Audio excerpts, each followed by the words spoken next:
Maksimalan učinak srpskih fudbalskih selekcija minulog vikenda na prvi utisak upućuje na osnov verovanju u lepšu perspektivu igre kojoj nacija godinama, decenijama već ukazuje blanko poverenje bez pokrića. Ali samo na prvi utisak. Drugi, treći i svaki naredni pogled na srpsku fudbalsku realnost svedoče da se selekcija Mladena Krstajića uprkos uspešnom rezultatskom startu u obliku minimalne pobjede protiv Litvanije u Vilnusu ni za korak nije pomerila od bledog okvira za još bleđu rezultantu njenog učinka na svetskom prvenstvu.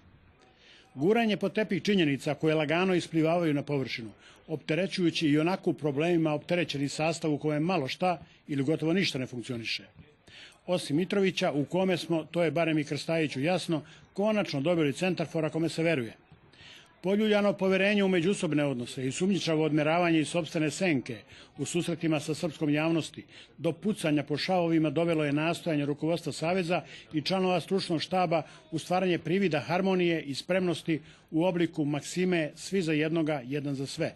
Umjesto toga sve jasnije uočavamo siluetu profila svako za sebe.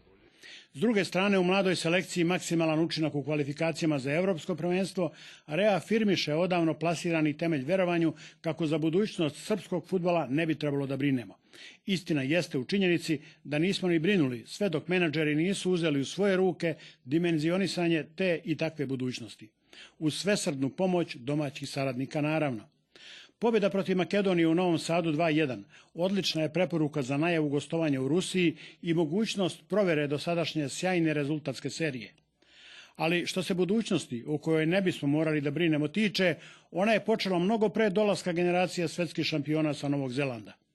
Na primjer, jedan od parametara možemo da uočimo i u zavidnim plasmanima ranijih mladih selekcija na kontinentalnim smotrama. Da su u međuvremenu zaboravili da pikaju loptu, u to je zaista teško poverovati.